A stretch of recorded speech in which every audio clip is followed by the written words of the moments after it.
Bismillahirrahmanirrahim. Masih ngaji Al-Kahfi fi tafsiri suratil Kahfi, di mana kita memasuki topik utama dari 4 topik yang dihadirkan oleh suratul Kahfi, yaitu topik ujian iman, ujian harta, ujian ilmu, dan ujian kekuasaan. Nah, yang pertama adalah bicara tentang faslun fi fitnatid din, fasal mengenai ujian agama, ujian keimanan. Kita tahu Allah Subhanahu wa taala sudah memperingatkan di banyak ayat, salah satunya adalah berbunyi a'udzubillahi minasyaitonirrajim ahasiban nasu ayyutraku ayyaqulu amanna wa hum la yuftanun.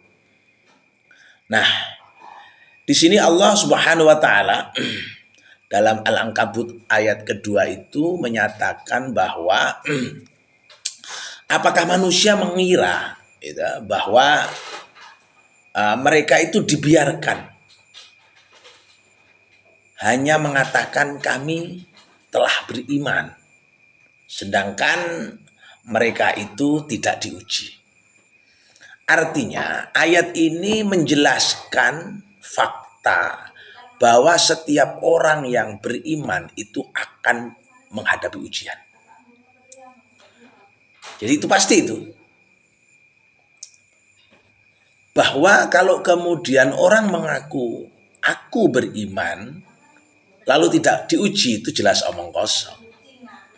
Makanya setiap kita yang sudah mengucap asyhadu an la ilaha illallah wa asyhadu anna muhammadar rasulullah, itu ikrar kita sebagai seorang muslim, beriman bahwa tidak ada Tuhan selain Allah, dan beriman, menyaksikan, bersaksi bahwa Muhammad adalah utusan Allah. Ini jelas, ya.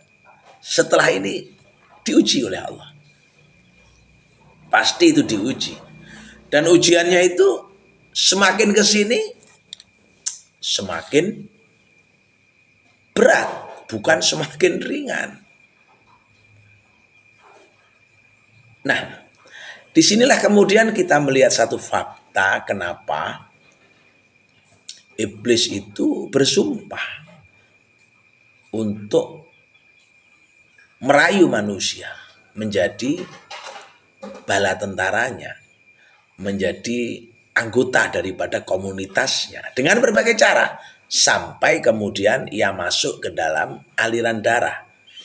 Artinya makanan misalnya atau minuman misalnya yang kita nikmati yang kemudian menjadi darah itu, kalau berasal dari sesuatu yang haram, bisa jadi itu menjadi senjata iblis untuk merayu kita menjadi anggota komunitasnya dari dalam.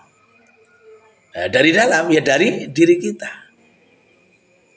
Makanya kalau kita misal ibadah itu semakin malas begitu, ibadah itu semakin melelahkan bagi kita, hati-hati dan waspada. Di situ iblis sudah masuk ke dalam tubuh kita melalui darah yang mengalir, yang kemudian tubuh ini berat sekali diajak untuk beribadah.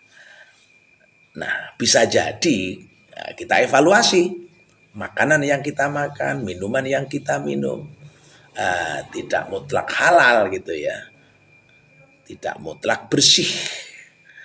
Di situ kemudian kita bisa mencoba untuk berusaha untuk bagaimana memulai dengan makanan dan minuman yang halal. Alhamdulillahirabbil alamin.